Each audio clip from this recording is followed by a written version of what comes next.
আসসালামু আলাইকুম everyone, welcome to সোহাস kitchen. আশা করছি সকলেই ভালো আছেন। আমিও আল্লাহর রহমতে খুব ভালো আছি। তো আজকে আমি রান্না করব আলু দিয়ে মুরগির মাংস। আপনারা যদি আমার চ্যানেলটিতে নতুন হয়ে থাকেন তাহলে সাবস্ক্রাইব করে দিবেন এবং লাইক কমেন্ট শেয়ার করতে ভুলবেন না। চলুন তাহলে আর দেরি না করে শুরু করা যাক। প্রথমেই আমি লেগ পিস সহ 7-8 পিস মাংস কেটে ভালোভাবে ধুয়ে নিয়েছি। এখন আমি গ্যাসে প্যান বসিয়ে গ্যাসটা অন করে দেব। প্যান গরম হলে ঢেলে দেব পরিমাণ মতো সয়াবিন তেল। তারপর দিয়ে দিব সামান্য পরিমাণ সরিষার তেল। তেলগুলো গরম হয়ে গেলে এর মধ্যে দিয়ে দিব 3টি এলাচ, 4 টুকরো দারুচিনি, 5-6টা লবঙ্গ, 2টো তেজপাতা। এখন গোটা মশলাগুলো খুন্তির সাহায্যে হালকা ভেজে নেব। এবার এর মধ্যে দিয়ে দিব 1/2 কাপ পরিমাণ পেঁয়াজ বাটা। এবার এগুলো কিছুক্ষণ হালকাভাবে নেড়ে চেড়ে নেব। তারপর এর মধ্যে দিয়ে দিব 2 চা চামচ আদা রসুন বাটা।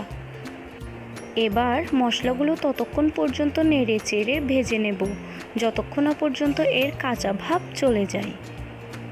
মশলাগুলো ভাজা শেষ। এখন দিয়ে দেব 1.5 চামচ হলুদের গুঁড়ো, 2.5 চামচ মরিচের গুঁড়ো,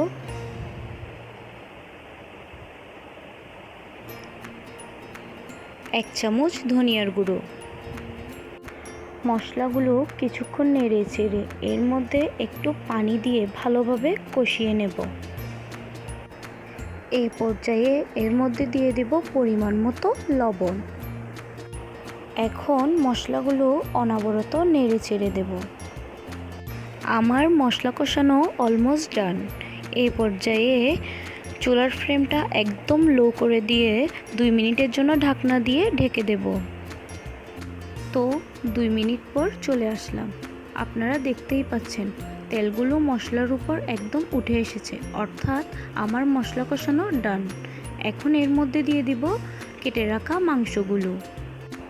এবার মাংসগুলো মশলার সাথে ভালোভাবে নেড়ে চেড়ে মিশিয়ে নেব। এখন এর মধ্যে দিয়ে দেব কেটে রাখা 4-5 টুকরো পোলাও পাতা।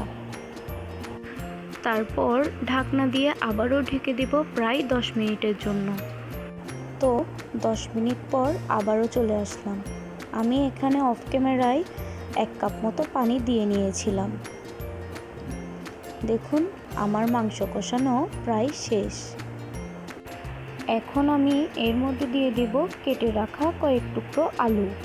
এখানে আমি 2টো আলু ব্যবহার করেছি। এবার আলুর সাথে মাংসগুলো ভালোভাবে নেড়েচেড়ে কষিয়ে নেব। এই পর্যায়ে আবারও ঢাকনা দিয়ে 5 মিনিটের জন্য ঢেকে দেব। তো 5 মিনিট পর আবারও চলে আসলাম। দেখুন আমার মাংস এবং আলুগুলো প্রায় হাফ সিদ্ধ হয়ে গিয়েছে। এখন এর মধ্যে ঝোলের জন্য পরিমাণ মতো পানি দিয়ে দেব। তারপর মাংসগুলো খুন্তির সাহায্যে ভালোভাবে নেড়ে ছেড়ে এর মধ্যে ঢাকনা দিয়ে আবারও ঢেকে দেব 25 থেকে 30 মিনিটের জন্য। তো 30 মিনিট পর আবারও চলে আসলাম। এখন এর মধ্যে দিয়ে দিব 1/2 চা চামচ জিরের গুঁড়ো। আমার মাংস রান্না প্রায় শেষের দিকে। এখন প্যানটা 2 হাত দিয়ে ধরে নেড়ে দেব। তারপর আবারও ঢাকনা দিয়ে 1 মিনিটের মতো রান্না করে গ্যাসটা অফ করে দেব।